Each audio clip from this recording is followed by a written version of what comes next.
jubilej, 90-letnico igranja nogometa. V ta namen je nogometni klub Kamnik, kot nosilec nogometne dejavnosti v občini Kamnik, pripravil akademijo, na kateri bomo počastili častitljivo obletnico in se ob njej spomnili nekdanjih dogodkov iz davnega leta 1920 do današnjih dni v letu 2010. Nogometna žoga je že v letu 1920 iz Češke Prage prišla v majhno, toda pomembno industrijsko, obrtno in prometno mesto pod Kamniškimi planinami. To je naš Kamnik. Vrstila so se leta nogometnega napredka, pa tudi padcev. Danes ima nogometni klub Kamnik preko 220 registriranih članov v 10 selekcijah, od Cicibanov pa vse tja do veteranov. V klubu smo močno zavezani k delu z mladimi, zato še kako pogrešamo boljše pogoje za delo, saj nam kronično primanjkuje pomožnih igrišč z ustrezno infrastrukturo. Upamo lahko, da se bodo zadnji pozitivni premiki na občinski ravni glede zagotavljanja infrastrukture nadaljevali tudi v prihodnje. Če je infrastruktura dejavnik uspešnega delovanja kluba, potem je tretji dejavnik tudi podpora gospodarstva športu. Žal mnogih podjetij, ki so v preteklosti podpirali dejavnost športa v Kamniku in tudi nogometnega kluba, danes ni več. Zato pa nas veseli, da preostalo kamniško gospodarstvo na čelu s podjetjem Kalcit po svojih zmožnostih še vedno podpirajo športne prireditve, športne klube in športno dejavnost v Kamniku.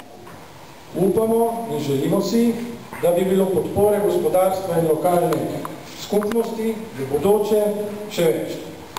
Spoštovani in spoštovani, izkoriščam priložnost, da se za delovanje v kamniškem nogometu zahvalim vsem nekdanjim in sedanjim akterjem, ne glede na to, v kakšni vlogi so doživeli svoje trenutke ob nogometni žogi ali z njo.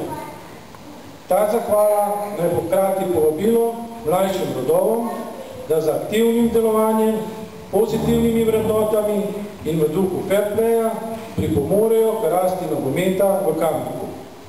Ob upoštevanju vsega tega vam z veseljem kličem. Gremo skupaj naprej proti stoletnici.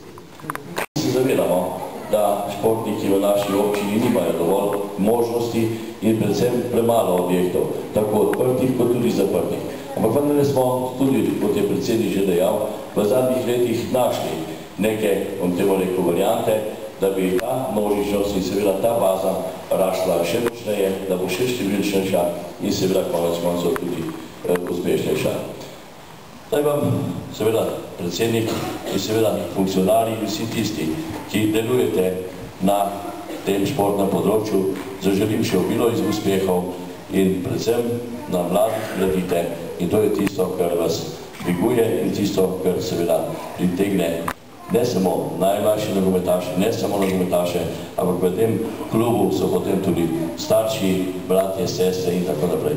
In to je tista piramida, ki se uspenja in seveda, ki konec koncev v prihodnjih letih lahko pomeni tudi na višjem nivoju, starostnem nivoju, dobre uspehe. Torej, iskrene čestitke in seveda še posebej pozdrav nekaterim legendam, ki sem jih srečal seveda iz tistih let, Fišer in seveda tudi Vane. Da se vam seveda tudi v okviru Nogometne zveze Slovenije zahvalim za vaš trud v teh sedanjih 90-ih letih. Nogometni klub Kamnik je eden od temeljnih klubov, temeljnih členov naše nogometne družine. Kaj seveda to pomeni? To pomeni, da je to klub, ki predvsem sloni na delu z mladimi nogometaši. Jaz vsekakor vsakokrat ponavljam, da naše nogometne reprezentance ne bi bilo, kolikor ne bi imeli mnogo število klubov, ki se ukvarjamo predvsem z vzgojo mladih nogometašev. Kolikor tega ni, potem tudi vrha in najboljših nogometašev ne more biti. Velikokrat tako novinarji kot posledično potem tudi javnost pozablja na to zgodbo. In zaradi tega mi je v veliko zadovoljstvo, da imamo sedaj pa prihajam tudi na to, ker vas pozdravljam tudi v imenu Medobčinske nogometne zveze Ljubljana v tem okraju tako uspešne nogometne klube. 90 let je zelo častitljiva obletnica. Glede na to, da prihajam iz Domžal, bomo naslednje leto to zadevo praznovali. Skratka, Kamnik je tudi eno leto pred Domžalami to zadevno začel z nogometno igro.